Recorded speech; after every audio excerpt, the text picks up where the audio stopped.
బ్రహ్మంగారి మఠం పీఠాధిపతి వారసత్వ పోరు రోడ్డున పడింది. 4 ఏళ్లుగా కొనసాగుతోంది ఈ మఠం పీఠాధిపతి వారసత్వ పంచాయతీ. బ్రహ్మంగారి మఠం పూర్వ పీఠాధిపతి రెండవ భార్య మారుతి మహాలక్ష్మి, మొదటి భార్య కుమారుల మధ్య మరోసారి వివాదం చెలరేగింది. మఠం పీఠాధిపతి విషయంలో సోషల్ మీడియా వేదికగా వార్ మొదలైంది.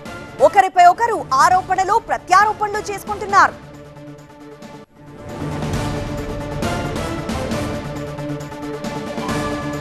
మఠం పీఠాధిపతి వివాదంపై మారుతి మహాలక్ష్మి కీలక వ్యాఖ్యలు చేశారు. 4 ఏళ్లుగా నాపై దుష్ప్రచారం చేస్తున్నారంటున్నారు మారుతి మహాలక్ష్మి. ప్రభుత్వం కూడా ఎలాంటి చర్యలు తీసుకోవడం లేదంటున్నారు. వీలునామా ప్రకారం పీఠాధిపతి నియామకం జరగాలంటున్నారు మారుతి మహాలక్ష్మి.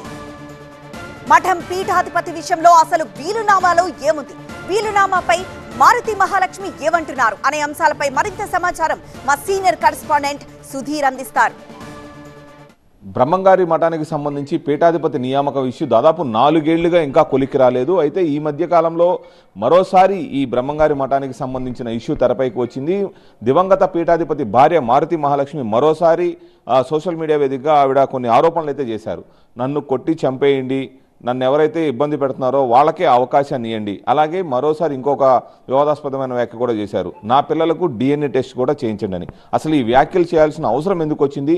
ఆవిడ మనతోనే ఉన్నారు. చెప్పండి మేడం, ఈ వ్యాఖ్యలకి గల కారణాలు ఏంటి? ఎందుకని మీరంతా ఘాటైన వ్యాఖ్యలు చేశారు? అంటే ఇది ఇప్పటి నుంచి జరగట్లేదండి. గత 4 ఏళ్లుగా నా మీద సోషల్ మీడియాలో చాలా అమానుషమైనటువంటి దుష్ప్రచారాలు జరుగుతున్నవి. కనీసము ఈ గవర్నమెంట్ తరఫున కానీ అట్లా ప్రభుత్వం తరఫున కానీ ఏ విధమైనటువంటి చర్యలు లేవు. ఒక మహిళ మీద ఇంత దారుణంగా తీవ్రంగా అంటే ఒక చంపేయకపోయినా కూడా మానసికంగా చంపేయాలి అన్న ఒక దృష్టితో సోషల్ మీడియాలో అనేక గ్రూపులలో పెట్టి మమ్మల్ని ఏదో ఒకటి చేయాలని ఆలోచనలో ఉన్నారు. ఇది పీఠము కోసము అది ఆశతో చేస్తున్నారు, ఇంకోటి అయితే నాకైతే తెలియదు. కానీ ఈ దుష్ప్రచారాలు అనేవి చాలా ఘోరంగా ఉన్నాయి. దాని గురించి నేను మొన్న ఎస్పీ దగ్గర పోవడము, మన మైదుకూరు డిఎస్పీ దగ్గర పోవడం కూడా జరిగింది. ప్రభుత్వ పరంగా కూడా ఏం చర్యలు లేవండి. దాని గురించి నేను ఇంకా ఆ విధంగా మాట్లాడాల్సి వచ్చింది. ఇంకా నా పిల్లల పుట్టుక గురించి కూడా మాట్లాడారు. ఇంతకంటే అమానవీయమైన విషయం ఇంకోటైతే లేదు. అసలు అట్లా మాట్లాడాల అవసరం ఏందో వాళ్ళకి నాకు అర్థం కావట్లేదు. అందుకే అట్లా DNA టెస్ట్ కూడా చేయండి అని చెప్పాల్సి వచ్చింది. మీతో పాటు మొదటి భార్య పిల్లలు కూడా పీఠానికి సంబంధించిన పీఠాధిపతి కావాలని కోరుకుంటున్నారు. అంటే ఎవరు దీని వెనకాల నుండి ఎవరు నడిపిస్తున్నారు కదా? ఇక్కడ వెంకటాద్రి స్వామి, PPN ప్రసాద్, దత్తాత్రేయ, పర్లకొండ పెంచలయ్య, ఈ సన్నబోయిన శ్రీనివాసు అనే అతను, పొన్నేకంటి శ్రీనివాసు అతను మెయిన్గా ఉన్నారండి. వీళ్ళు అమానుషంగా ప్రవర్తిస్తున్నారు. మరి వాళ్ళకి నేనేం అన్యాయం చేశానో నాకైతే అర్థం కావట్లేదు. దాని గురించి ఇది తీవ్రంగా ఉంది నా మీద చాలా వరకు. అంటే వాళ్ళు కూడా కోర్టుకి వెళ్ళారు కదా. అంటే పీఠాధిపతికి సంబంధించి అసలుకి మీకున్న వీలునామాలు ఉన్నాయంటున్నారు. గతంలో రాసిన వీలునామాలు కానీ అసలు ఫైనల్గా రాసిన వీలునామాలో ఏముంది మీకు తెలిసి? ఫైనల్గా వీలునామా ఏంటంటే వీళ్ళు ఎవరికి అర్హత లేదని చెప్పేసి స్వామి దాంట్లో రాసున్నారు. మా మట్టం లాయర్ గారితో రాపిచ్చారు స్వామివారు. అది కూడా దాంట్లో వీళ్ళకి ఎటువంటి అర్హత లేదని అదే స్పష్టంగా రాశారు కూడా. DNA టెస్ట్ అంటే పిల్లల పుట్టుక గురించి మాట్లాడారు కదండి. అది ఒక్కటి కాదు, ఈ మధ్య కూడా దాన్ని లేవనెత్తి మాట్లాడుతున్నారు. దాని గురించి ఇంకా ఎంతవరకు ఒక స్త్రీ పోరాడుతుందండి? 4 ఏళ్ల నుంచి ఇప్పటికి ఈ దుష్ప్రచారాలతో మానసికంగా చనిపోయి ఉన్నాం ఆల్రెడీ. ఇంకా ఎక్కువైంది, ఉండే కొద్దీ ఎక్కువైపోయింది.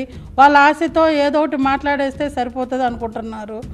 అది ఇంకా మనుషులు ఇంకా అంతకంటే ఇంకా మానసికంగా చచ్చిపోవాల్సిన అవసరం లేదు కదండి. ఇంకా అందుకని ఇంకా DNA టెస్ట్ కూడా పెట్టండి అని చెప్పి మేము కోరామన్నమాట. వాళ్ళ నాన్నగారితో విభేదాలు ఉన్నాయి. గత 2014లో కూడా చాలా దారుణంగా ప్రవర్తించారు. వాళ్ళు ఒక తండ్రి మీద ఎలాంటి కొడుకులు చేయని ఇది చేశారు వాళ్ళు.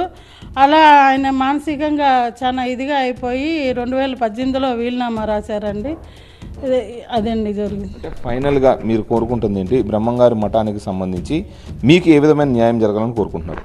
మాకంటే అండి ఏదైతే వీలునామా రాశారో స్వామివారు అది చెల్లుబాటు అవ్వాలండి. స్వామివారి మాట అది బాగా నిలబెట్టాలని చెప్పి మా తాపత్రయము. హైకోర్టు ఇచ్చిన ఉత్తర్వుల ప్రకారం త్వరితగతిన బ్రహ్మంగారి మఠానికి సంబంధించిన పీఠాధిపతిని కూడా ఏర్పాటు చేయాలని చెప్పేసి ఉత్తర్వులు ఉన్న నేపథ్యంలో మరోసారి ఈ ఇష్యూ తెరపైకి వచ్చిన పరిస్థితులు కనబడతా ఉన్నాయి. దానికి తోడు ఏదైతే దివంగత పీఠాధిపతి భార్య మారుతి మహాలక్ష్మి ఉందో ఆవిడ కూడా అనేక ఆరోపణలు కూడా చేస్తూ ఉన్నారు.